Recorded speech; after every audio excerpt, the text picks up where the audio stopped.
오늘 여러분과 함께 은혜 받을 송년 및 송구 영성 메시지의 제목은 나의 떠날 시각이 가까웠도다. 부제목으로서는 우리가 구할 것은 두 가지뿐이다 라는 말씀의 부제목이 되겠습니다.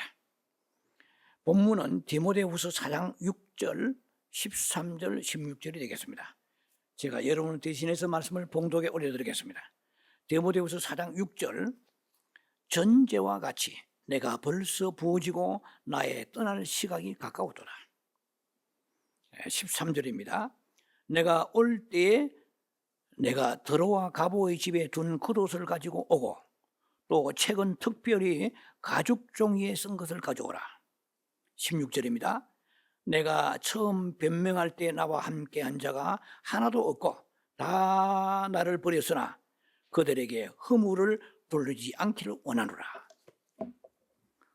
자, 이미 여러분들이 고지한 것 같이 이 말씀의 제목은 나의 떠날 시각이 가까웠도다.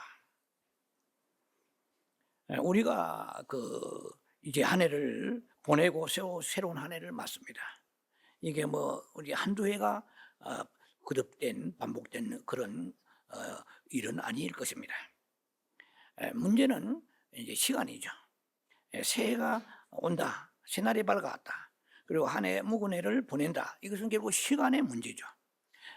여러분 아시다시피 시간은 크레노스라는 헬라어 단어의 시간과 카이로스의 시간이 있습니다.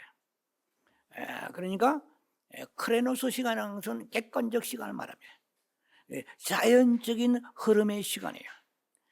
누구에게나 전 세계 80일 인구 누구에게나 주어지는 시간입니다. 그러나 카이로스의 시간은 좀 특별한 시간이에요.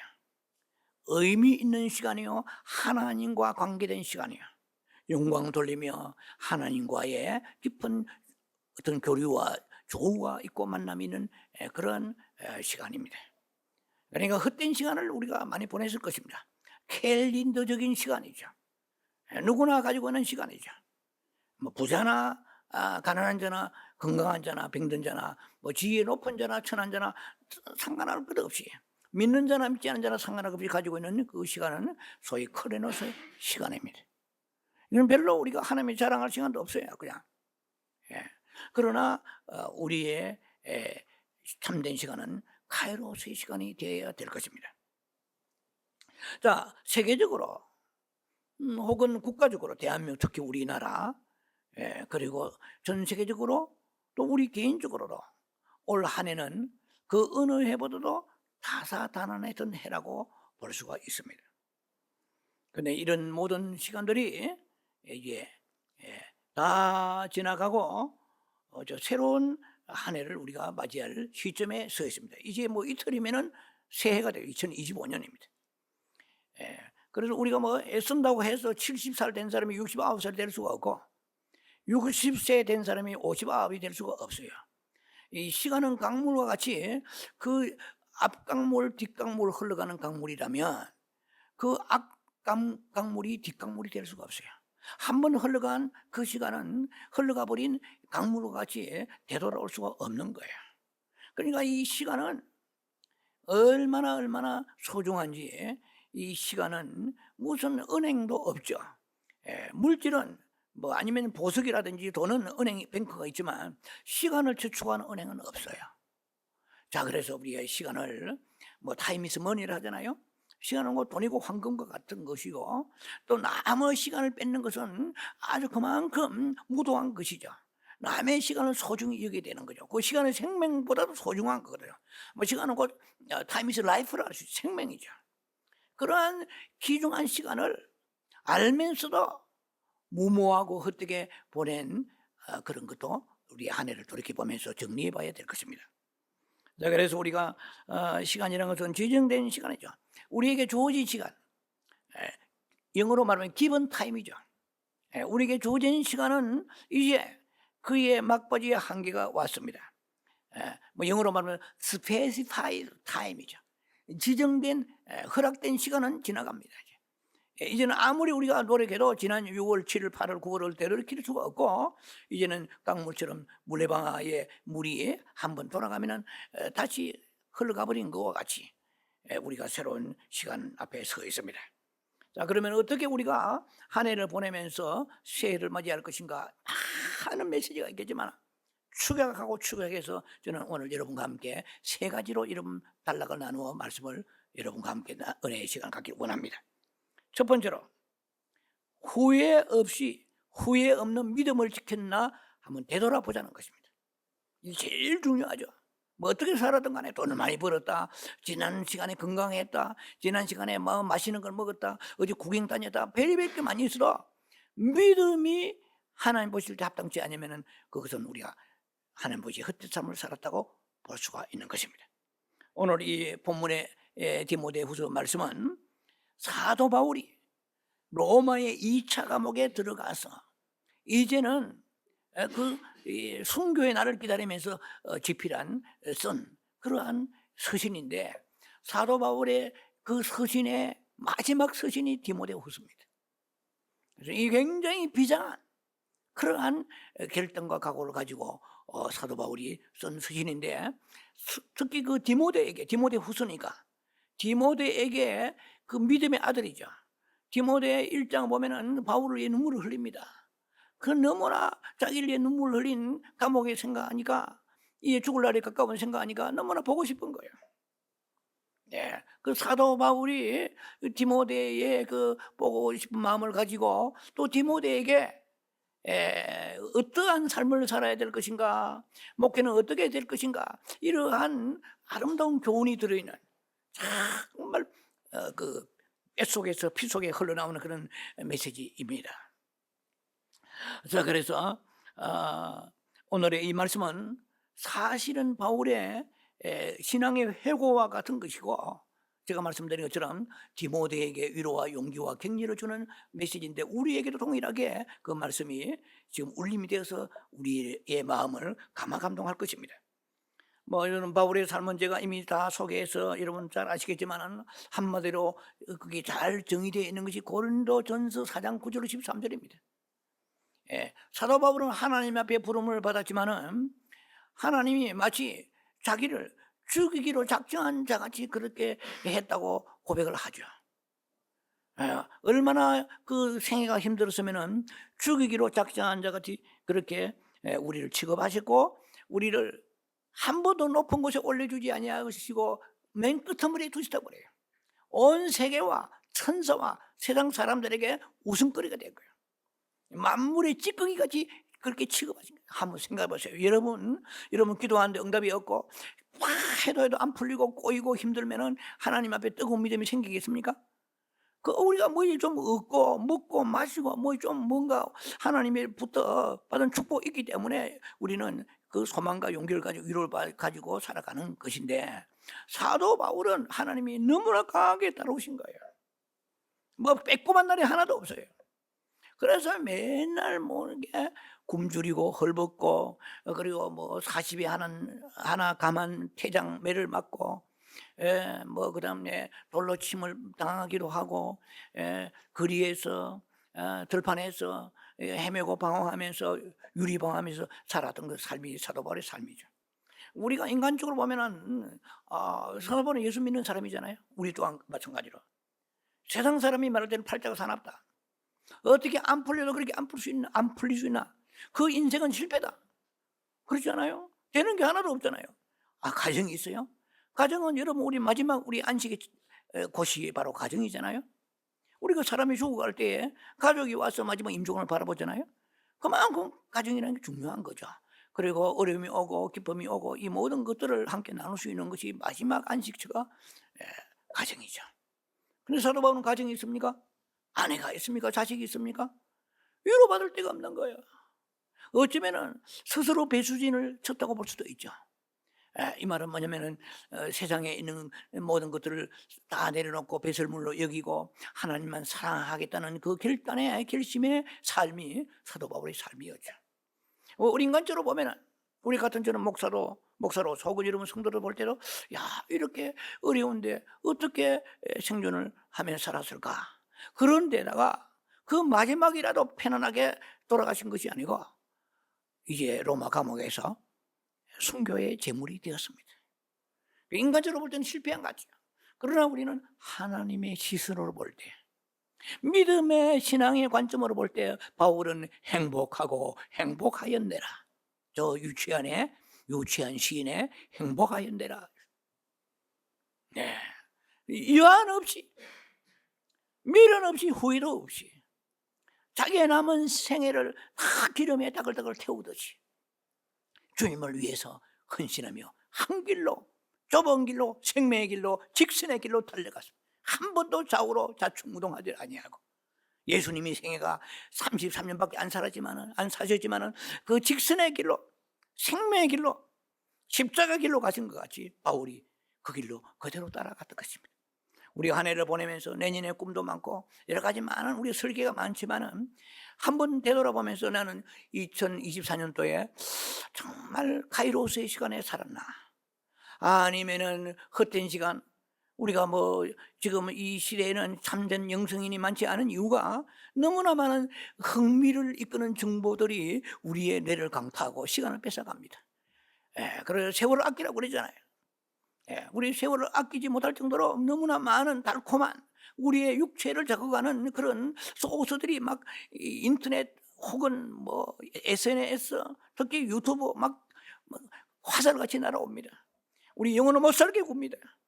그렇게 믿음의 좁은 길로 가기가 힘들어요. 왜냐하면 잠깐 순간에 30분, 1시간은 쉽게 그냥 날아가 버립니다. 기도하고 말씀 보는 시간은 5분, 10분이 너무 길고 몸이 뒤틀리는데, 그냥 세상에 있는 이 유익한 정보들, 우리 혼을 자극한 것들은 너무나 쉽게 우리 마음을 뺏어가는 도둑질하고 있는 그 삶 속에 우리가 살고 있는 거예요. 내년에도 그렇게 살아야 되겠습니까? 뭐 필요한 유튜브는 봐야 되겠죠.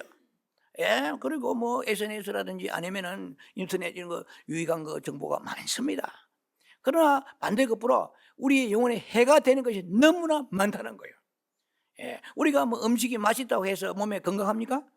어떻게 독소가 많단 말이에요.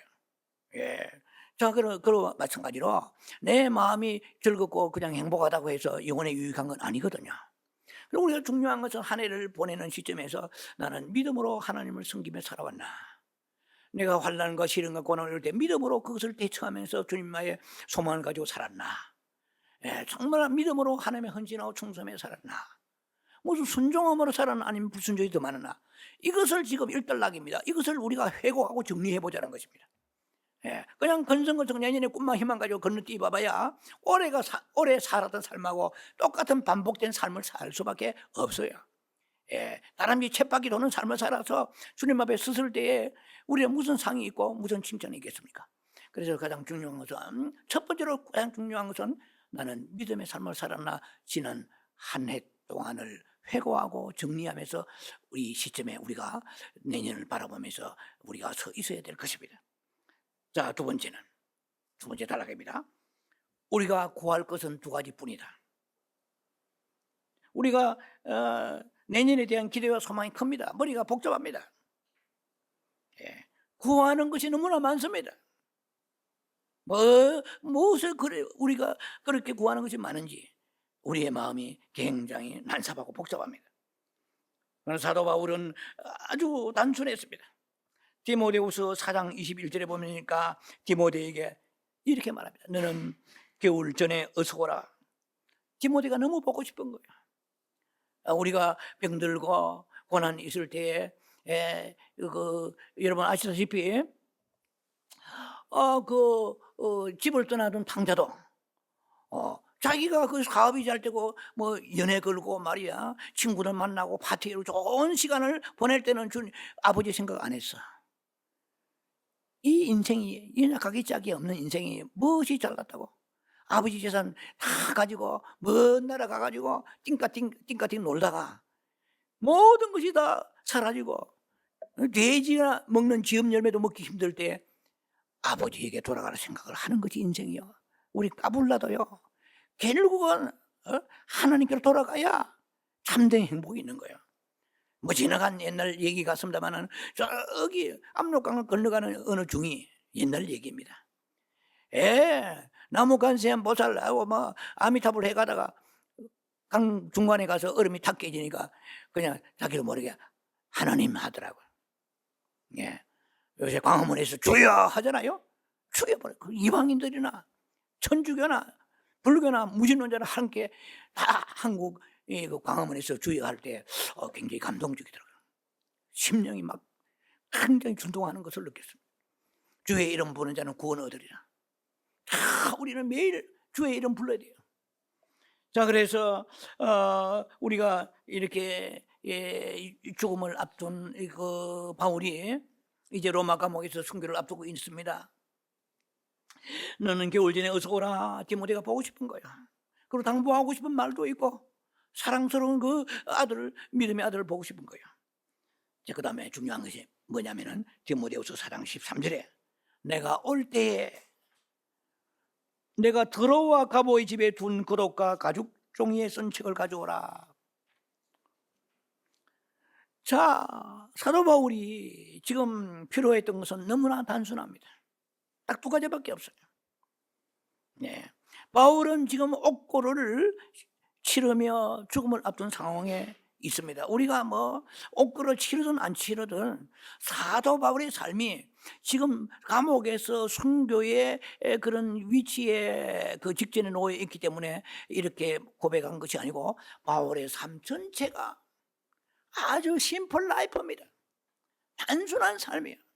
모든 것을 내려놓고, 이건 내려놓는 것보다 어려운 게 없어요. 우리는 움켜쥐기가 쉽지, 내려놓는 거, 비운다는 거, 배설물 올리는 게 말만 그렇지 우리 입을 가지고 살면 안 되죠. 내 삶이 그것을 증명해야 되는데 우리는 어느 면에서는 바울의 이렇게 고백처럼 겉옷을 가져오고 가죽종이에 쓴 성경이죠. 가죽종이에 쓴 책을 가져오라고 그러죠.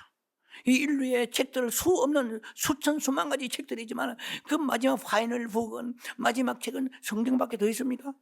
모든 거 불타더라도 성경은 불타지 아니하고 불태웠지만 또 성경을 다시 찍어내고 오늘 우리들 손에까지 와서 이 가죽 성경을 우리는 손에 잡고 묵상하며 기도하는 것입니다.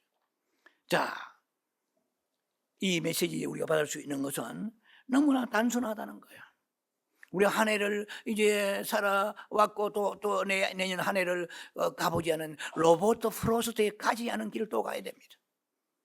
예, 내년에 살아가다가 죽을 사람도 있을 것이고, 내년에 살아가다가 또 그런 죽을 위치에 있다가도 정말 기적을 통해 회복된 사람도 있을 것이고, 망한 사람도 있고 흥한 사람도 있고 뭐 수 없는 그 여러 가지 인생의 많은 다양한 모습들이 내년에 전개될 텐데 누가 알고 가는 사람이 있습니까? 아무도 몰라요. 근데 우리가 중요한 것은 뭐 알고 가는 게 중요한 게 아니고 우리가 어떻게 하나님 앞에 살아야 될 것인가, 이 각오가 중요한 것입니다.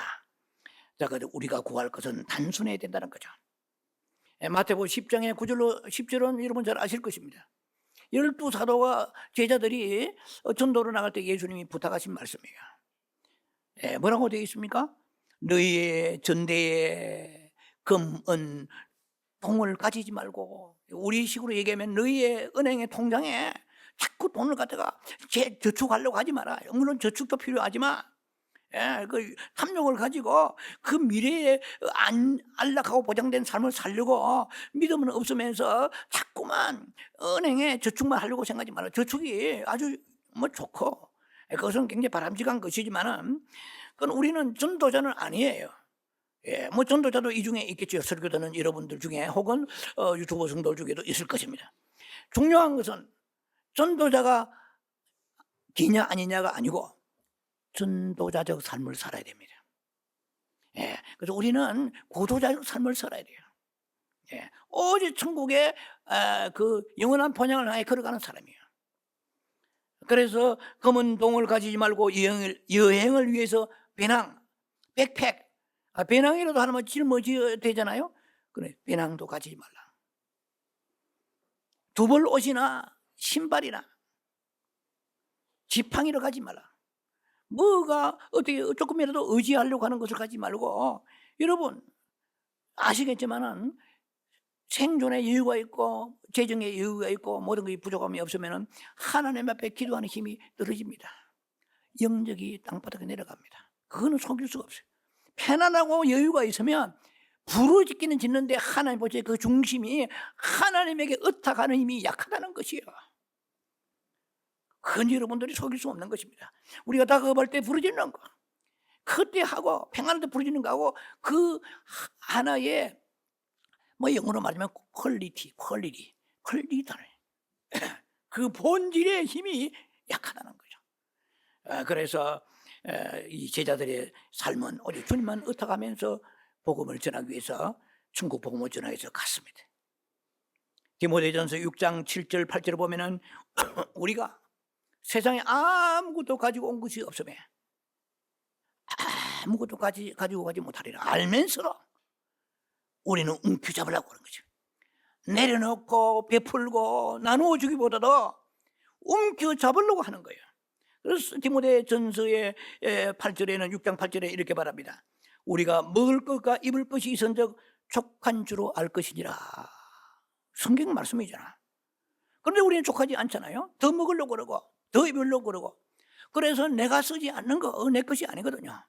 나도 쓰지 못하고 남도 쓰지 못하고 중간에 움켜쥐고 있는 것들을 회개하면서 내년에는 내려놓고 베풀고 나누는 삶을 살아야 돼요.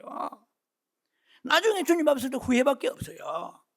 쓸지도 못하면서 탐욕으로 가져간 거예요. 에베소서 5장 5절에 보면은 너희가 음란하고 거짓된 것과 그리고 탐심은 우상 숭배라고 그랬어요. 우리가 어떤 탐욕을 가지고 있잖아요. 근데 하나님과 같은 위치에 놓는 게 동급으로. 왜? 그걸 내가 가져야 행복하고 가져야 든든하니까. 이것은 하나님 보시 우상 숭배란 말이에요. 우리는 지난 한 해 동안에 무슨 또 뭐 절에 가서 뭐 부처에게 빌고 아니면은 뭐 우상에게 이렇게 빌었던 것이 우상 숭배가 아니고 이것은 우리의 욕심이 곧 우상 숭배라는 거죠. 이제 내년 넘어가기 전에 우리가 자신을 삶을 점검하면서 너무나 많은 탐욕으로 얼룩진 자신의 모습을 보면서 회개해야 됩니다. 회개로 끝나는 것이 아니고 풀어놓는 삶, 나누어 주는 삶, 베푸는 삶, 이 얼마나 아름다운 것인지 몰라요. 주님 보실 때 이 탐욕에 가득한 자들이야.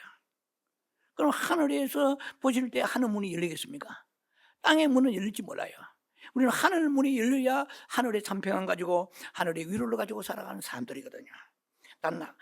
우리가 성경에서 말씀처럼 먹을 것과 입을 것이 있은 줄 족한 줄로 여기라. 내년에는 어떻게 살아야 됩니까? 심플한 삶을 살아야 되겠다. 심플 라이프. 시편의 27편에 두 사람만 소개합니다. 다윗과 솔로몬을 소개합니다. 이 심플하게 구한 그들의 모습을 성경을 통해서 여러분들이 참고하시기 바랍니다. 시편 27편 4절에 내가 여호와께 바라는 것은 한 가지 일 그것을 구하리니 곧 내가 평생에 여호와 집에 살면서 여호와의 아름다움을 바라보며 그 성전에서 사모하는 것이라. One thing I ask from the Lord, this only do I seek. 내가 여호와께 바라는 것은 한 가지라고요. 우리는 수천 가지 많잖아요. 그러나 여러분 아시죠? 마태복음 6장 33절에 먼저 그 나라 의를 구하라. 그러면 그 모든 걸 더하시려 하는데도 말씀을 알고 외치고 또 설교도 하지만 우리 모두가 그 하나님이 과연 그렇게 한 가지만 구한다고 해서 살겠나? 너무 구할 것이 많은 거예요. 물론 많이 구해도 뭐 그것이 꼭 우리가 부정적인 입장에서 비판한 건 아닐지 몰라도 먼저 그 나라 의는 안중에 없고 보이는 것은 육체의 즐거움과 안락만 추구한다면 이것은 우리가 너무 많은 것을 구하기 때문에 내 영성이 흐려지고 영성이 땅바닥이 되는 것입니다. 이 시대에 영성인가가 없는 이유는 너무나 많은 것을 보고 들으며 탐욕으로 우리가 눈을 즐겁게 하기 때문에 그렇다는 것이죠. 다윗은 그렇게 고백했습니다. I ask from the Lord. 나는 오직 한 가지 구한다. This only do I seek. 내가 오직 여기 한 가지 구한다. 하나님은 아름다운 분이다. 저는 늘 그렇게 생각합니다. 시련과 연단과 환난이 올 때에 하나님은 정말 사악한 분이시고 차별하시고 하나님은 냉정하십니다. 이렇게 고백을 해본 적이 한 번도 없고 생각도 해본 적이 없습니다. 시련이 오고 환난이 오고 풀리지 않은 매듭이 있을지라도 우리는 고백해야 되면 여호와는 아름다우시다. 하나님의 그 은총과 자비하심은 말씀을 통해서 보면은 아름답고 아름다움이 넘치는 분이십니다. 자, 그래서 우리가 고백은 여호와의 아름다움과 성전에서 이것을 하나님과 가까이 하겠다는 것이죠. 꼭 매일 성전에 와서 철학 금식하고 있는 것만이 아니고 늘 하나님과 가까이 있어 임재 속에 살아가겠다는 것입니다. 이제 그의 아들 솔로몬 왕은 잠언서 30장 7절에 9절에 말합니다. 아버지는 하나를 구했지만 아들은 두 개를 구하네요. 내가 두 가지 일을 주께 구하였사오니 내가 죽기 전에 여호와여 거절하지 마옵소서. 8절에 보니까 헛된 것과, 이거는 헛된 행복이 말이죠. 내가 저걸 먹으면, 저걸 가지고 저걸 입으면, 내가 저기에 가면 이걸 내가 이루면 행복할 것이라는 헛된 꿈을 버리라는 거죠. 헛된 꿈을 버리고 거짓말을 내게서 멀리 하지 마옵소서. 이게 지키지 못할 약속들을 그냥 남발하고, 그렇게 무책임한 그런 내가 거짓말쟁이가 되지 말게 하소서. 그게 이제 첫 번째 구하는 것입니다. 두 번째는, 솔로몬 두 번째 구하는 것은 나라를 가난하게도 마옵시고 부하게도 마옵소서. 내가 너무나 부하여서 여호와의 누구냐 말이야. 하나님은 모른다 할까 두렵사오며 했어요. 또 내가 너무 가난해가지고, 너무나 가난하다 보니까 도둑질하는 거예요. 하나님께 도둑질하고 세상 사람과 도둑질하고 도둑질하여서 하나님의 이름을 욕되게 할까 두려움입니다. 두 가지를 구했죠. 두 가지를 구했고, 그 아버지의 다윗은 한 가지를 구했습니다. One thing I ask from the Lord. 오직 한 가지만 구했습니다. 그는 아들은 뭘 구했냐? 도덕적으로 볼 때, 영적으로 볼 때에 정말 헛된 욕심, 거짓말하지 않고, 그 다음에 필요한 양식을 내게 주옵소서. 필요한 양식을 내게 먹여 주옵소서. 자, 이게 사도 바울은 지금 겨울을 나기 위해서, 감옥에서 이제 죽음을 기다리며 겨울을 나기 위해서 필요한 것이 두 가지인데, 하나는 외투입니다. 외투라는 상징적 의미로 우리에게 적용해 볼 때 우리에게 필요한 기본 생존이에요. 안 먹고 버틸 사람이 있습니까? 뭐 금식하며 어떤 기간 동안은 가능하지만 우리는 먹어야 삽니다. 그러니 기본 생존을 말하는 거예요. 먹을 거, 아주 기본적인 거, 아주 청빈한 단순한 거, 너무나 많은 것을 우리는 추구하기에 그 무게에 짓눌려 가지고 참된 평안이 없는 거예요. 참된 행복이 없는 것입니다. 외투 한 벌이 필요했습니다. 우리에게도 주님 앞에 구할 때 아버지 최소한 것을 주옵소서. 양식을 주옵소서. 이 겨울을 지나갈 때 추위에 떨면서 얼어 죽는 일이 없게 하소서. 동상에 걸린 일이 없게 하여 주옵소서. 혹은 끼니를 잊지 못하여서 아버지 안에며 정말 굶어서 하루 해를 물로 배로 채우는 그런 시간이 없게 하여 주시옵소서. 너무나 많은 빚이 생겨가지고 빚 가운데 정신이 없어서 사는데 참 정말로 여념이 없는 그런 삶을, 빚에 쫓기는 삶을 살지 않게, 이런 기본적인 것은 우리 구해야 되겠죠. 외투 한 벌의 의미는 깊습니다. 단순한 기본 생존에 필요한 것을 구하는 거예요. 너무나 내가 버겁고 감당하지 못할 것들을, 많은 것을 가지고 그렇게 우리가 살아서는 안 된다는 것이죠. 제가 미국에서 뭐 근 40년 가까이 살면서 보면은 미국의 집집마다 다 그라지가 있습니다. 뭐 없는 경우도 있겠지만 거의가. 그런데 그라지 앞에 차들을 세워놓고 그라지 안에다 파킹 안 해요. 왜? 그라지 문을 열면은 얼마나 많은 물품들이 쌓이는지 사람들이 들어가지는 못해. 막 그냥 비비고 들어갈 정도. 그 수많은 물건들이 그 그라지에 나누어주지도 않고 쓰지도 못하는 게 탐욕으로 가득 찬 것들이 전 미국의 사람들의 삶에서 대부분이 그런 거예요, 제가 볼 때. 자, 그래서 우리가 청교도적인 그 청빈의 삶 속에서 영성이 나오거든요. 영성은 하나님과 깊은 관계를 말하는 거잖아요. 예수님이 가신 길을 가는 것이 영성이잖아요. 예수님이 가지고 계신 그 인격이 영성이잖아요. 그런데 우리가 영성이 점점 멀어지는 것은 너무나 좋은 것이 우리의 혀와 눈과 우리의 육신을 즐겁게 하는 것이 수두룩합니다. 한 해를 지나가면서 그 모든 것을 내려놓고 주여 나에게 필요한 양식을 주옵소서. 할렐루야. 필요한 외투를 사도 바울은 지금 감옥에 있으면서 자기 아들 디모데에게, 영적 아들 디모데에게 외투를 가져와라고 말하고, 그 다음에 구하는 것이 뭡니까? 가져와라고 말한 것이 가죽 성경을 가져와라. 우리에게 인생에 살아갈 때에 겨울이 오고 찬바람이 불고 세월과 계절이 바뀝니다. 모든 것이 때로는 믿었던 것들이 무너지고 사랑하던 모든 것들이 떠나갈 때가 있을 것입니다. 예, 이 모든 것이 떠나가고 사라지고 아무것도 없는 것 같을 때 우리에게 마지막 용기와 희망과 우리의 마지막 이 마음의 위로를 주는 것은 성경 말씀의 약속인 것입니다. 다른 것은 다 떠나갈지라도 내 가슴 속에 있는 하나님의 말씀을 누가 빼앗아 갈 수 없는 것입니다. 물론 우리가 가지고 성경이죠. 외적으로 볼 때 그 말씀이 내 심령에 깊이 박혀 있어야 되는 것이죠. 자, 그래서 사도 바울은 외투를 가져오란 말이야. 그리고 가죽 성경을 가져오라. 우리가 내년에 구할 것이 많지만 외투와 가죽 성경이요.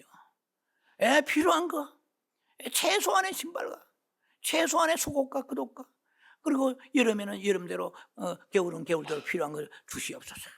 하나님이 우리 필요한 것을 더 잘 알고 계십니다. 그래서 우리는 구하는 것을 우리가 마다 해서는 안 되겠지만 그 나라 먼저 그 나라 의를 구하고, 그리고 가죽 성경을 우리가 하나님 앞에 나서 사모하는 마음을 가져야 될 것입니다. 그래서 세월이 지나고 병들고 노쇠할지라도 마지막에 우리의 삶에 있어서의 구원과 위로의 말씀은 이 성경밖에 없습니다. 모든 것은 다 지나가고 허물어집니다. 이제는 한 해를 지나가면서 우리 식었던 가슴에 뜨거운 하나님의 말씀, 가죽 성경의 말씀을 품고 한 해를 다시 내년으로 진군에 들어가야 될 것입니다. 말씀의 목숨을 걸어야 돼요. 가죽 성경을 사랑해야 돼요. 그래서 시편 119편의 92절 보면은 주의 법이 나의 즐거움이 되지 아니하였더라면 내가 환난 중에 멸망하였을 것이니라. 시편 119편 127절에 내가 주의 계명을 무엇보다도 달러보다도 캐시보다도 현금보다도 순금보다도 퓨어 골드, 내가 주의 말씀을 순금보다 사랑한다. 야, 이런 사람 있을까요? 말씀을 택할래? 금을 택할래? 하면 다 거의 다 금을 택할 거예요. 내가 주의 말씀을 순금보다 더 사랑하나이다. 시편 119편 165절에 주의 법을 사랑하는 자는 아주 중요한 말씀이 나와 있습니다. 큰 평안이, great peace, 큰 평안이 너에게 임할 것이고, 그리고 장애물이 없으리라 그랬습니다. 야, 우리가 한 해 살아왔는데 장애물이 너무 많잖아요. 질병의 장애물, 궁핍의 장애물, 마음의 우울의 장애물, 여러 가지 장애물들이 한두 가지가 아니에요. 그런데 말씀을 사랑하면 네 앞에 있는 그 장애물, 그것을 제거하라 말씀하십니다. 영어로 stumble, stumble. Nothing can make them stumble. 장애물을 제거하라 말이에요. 그 중에 가장 큰 장애물은 뭡니까? 사탄이죠. 탐욕도 있고, 그런 질병도 있고, 여러 가지 많은 재앙들이 삶에 살아가는데 생각지 않은 게 오는데 여러분 싸워 이길 수가 있습니까? 이기지 못한 게 너무 많습니다. 말씀을 사랑해봐라 말이야. 가죽 성경을 사랑해봐라. 바울이 이제 감옥에서 내일이면 죽는다, 순교한다. 그러한 찰나에 구하는 것은 나에게 어떻게 추록을 할 수 있도록 단어를 써달라 이런 게 아니에요. 가죽 성경을 가져와라. 그 성경을 묵상하고 가슴에 품고 사랑하면서 죽어가리라, 순교하리라. 내년에 우리가 어떻게 살아야 되겠습니까? 수많은 계획이 다 이루어지겠습니까? 그런 계획도 좋지만 내려놓고 가죽 성경 품고 가슴이 뜨거워지면서 말씀에 불타오르면서 소망 가운데 내년 한 해를 우리가 맞이해야 될 것입니다. 마지막 세 번째 단락입니다. 모든 허물을 뜯고 가자. 세 번째 단락입니다. 디모데후서 4장 16절에 이렇게 말씀하십니다. 그들에게 허물을 돌리지 않기를 원하노라. 사도 바울은 믿음의 길을 가는데 얼마나 대적자가 많은지 몰라요. 그를 비판하고 그의 동력자들도 흠테마 같은 사람도 있잖아요. 다 데살로니가 떠나가고 그냥 갈등도 많았습니다. 목회가 너무 힘들었어요. 그래서 자기의 데미지를 두고 여러 가지 자기의 데미지죠. 상처를 주고 실망을 주고 비방하고 너무나 자기를 미워하는 사람도 많았습니다. 그런데 이제는 사도 바울은 모든 허물을 뜯고 가자라고 우리에게 메시지를 울림을 주십니다. 인생의 겨울 한 해 겨울, 이제는 새해를 우리가 맞이하면서 그냥 꿈만 가지고 희망만 가지고 맞이해야 되겠습니까?